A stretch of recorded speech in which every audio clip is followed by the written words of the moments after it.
everyone, I'm Sarah with Fisher-Price Ranch. First off, don't forget to subscribe down below. So I thought I would do a video and just talk about picking the right goat for you as far as Kikos go. It can be generalized as well with other breeds. But I've noticed a lot of people, and I've had a lot of people ask me, how do I know which goat to look for, what's good, what's bad. So I have a little list here I figured I would kind of go over with you guys. So this is my opinion, of course, but this is what I look for in a Kiko goat. So the first is the conformation. So me personally, I like the big goats. As far as my does, I like a wide body. So when you look at their back, when you put your hand around their back, you want to be able to, it needs to be really wide. You want good wide hips, also helps for easy birth on the girls.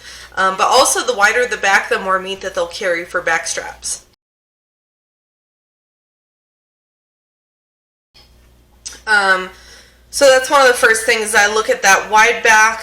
I look for a nice thick neck and chest. So if you guys follow me on Facebook, you'll see that I always talk about how thick the neck and the chest is. That's one of the first things I notice, especially when they're babies, is that's usually the first thing you see is that thick neck and chest if it's going to be a pretty good size goat.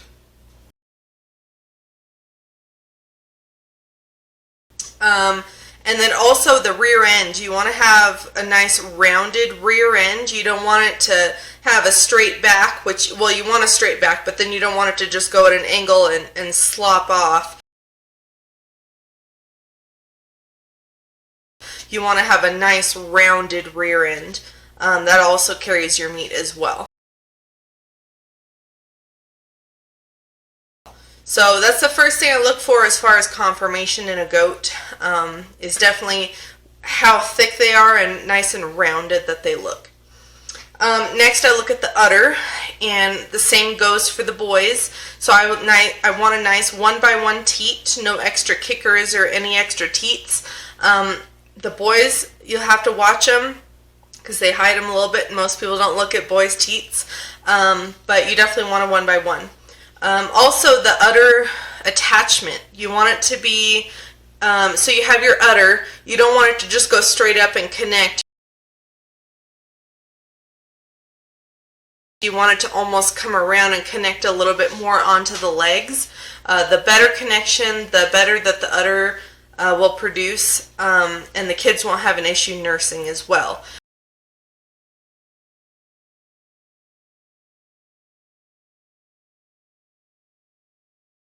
So the same ligaments go for the scrotum of the buck.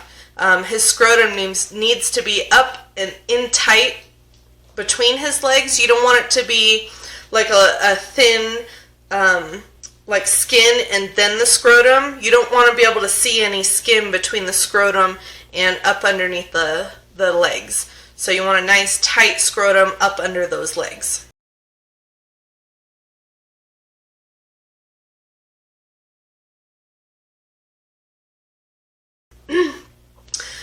And then hoof care. You don't want to have to be able to trim all the time. The max that I'll trim in a year is 4 times, which is even pushing it. I think I only decided on 4 times because I have a couple of dairy breeds that need it a little bit more often. But most of my Kikos are twice a year, if that. Some of them never need it. Depends on the weather. This winter we've had so much snow that when we trimmed them last time, they really needed it. We don't have a lot of rock here. It's mostly clay and dirt.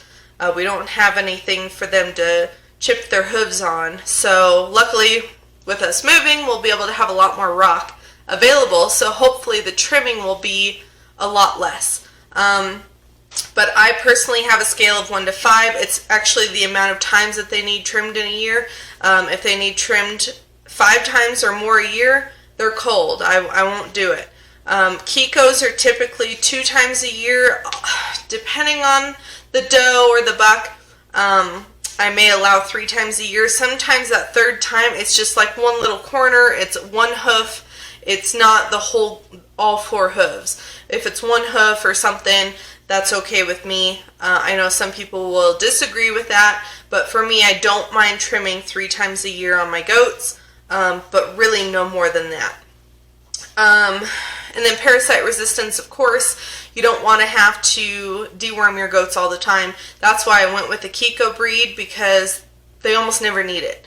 I've had Kikos for about 4 years, and just recently I had to deworm one. That's the first Kiko I've had to deworm ever since I've owned Kikos. So I'm doing pretty good, I think. And I think it's just because the weather this year has been crazy. She had a single, and she ended up taking on extra kids, and I think she just wasn't prepared to take on all the kids, and it kind of drained her, of energy and all that, and it kind of messed with her body system. She wasn't able to fight off those parasites as well as she could have if she wasn't taking on all those kids. But she's doing great. She seems fine. I only dewormed her the one time, and then 10 days later dewormed her again like you're supposed to, and she's looking a lot better. She's gaining weight, and her fromage is looking a lot better. So once I decide that the goat itself looks really good, as far as the conformation, the udder, the hooves, and the parasite resistance, then I'll look at the pedigree. Pedigree is not important if it's a crap goat. They may have amazing genetics on their pedigree, but if the goat is, I guess in other words, junk, it's not worth it. So pedigree is one of the last things that I look at. Pedigree, and then I like the fact that they get DNA tested, because you know for sure that's what you're getting on that paper. And then the last thing is if I officially love the goat, then I look at disease testing. I like for them to be disease tested coming from a disease-free herd. If not, I look at if they've had any issues, because I know not every farm will disease test. It is expensive, and you have to do it yearly to actually be able to say that your herd is disease-free. And we do ours yearly, and it's $500 on a small herd like what we have. That's only doing like 25 goats or something. It's about $500. And of course the cost of that goes up every year. So, but we do disease test our herd yearly. And so anyway, any new goat that comes on the property goes into quarantine, and we disease test them. So even if they come from a herd that is disease free, I don't always take that 100%. Even if they have paperwork to prove it, nothing against those farmers, but they go into quarantine as soon as they get here, and then we'll actually retest them. I usually wait about 2 to 3 days, because if you draw their blood when they're stressed, it can give you misinformation.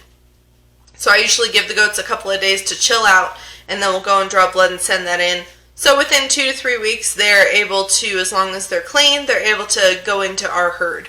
Also, it gives them time to show if they're going to get sick or anything like that before they go into the herd. Alright, so I know that obviously you're not going to be able to get all of these qualities in one goat, so you're going to have to kind of pick and choose a little bit on what you're willing to work with.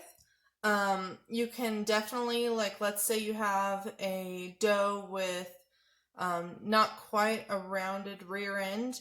You'll find a buck that has a really nice rounded rear end, and you just breed those two together to offset their qualities, and usually their offspring will turn out better. You always want to breed better, and so that's just one thing that you have to work with. You have to figure out which qualities you like best in those goats, and then just find the buck or doe to offset those bad qualities, and hopefully you can breed it out of them. So also, of course, one more thing that you want to look at is going to be the info behind each goat. You want to buy from herds that keep good info, where they're checking for weights. You want to have that average daily gain, because Kikos are meat goats, and so you want to have a good fast growing goat. And then a lot of Kiko breeders don't do the milk on their Kikos, but there are a few out there like me that do, and so keeping good records on the milk production will also show you that that's how the kids will grow faster if the does are producing high amounts of milk and high butterfat content. So it is important to have Kikos that are producing good amounts of milk, because that's just going to help the babies grow faster. So anyway, I hope that this was helpful. That's pretty much what I look for in my goats. The very last thing, which is always fun, is color. I know a lot of people love the blue eyes in the goats. They love the spots in the goats. I do too. I absolutely love it. I love the color in my herd, but the quality comes first. If they happen to have blue eyes or spots, it's just a bonus. And of course they're going to pass that on to their kids, but definitely quality first before color. So anyway, thank you guys so much for watching, and we'll see you next time.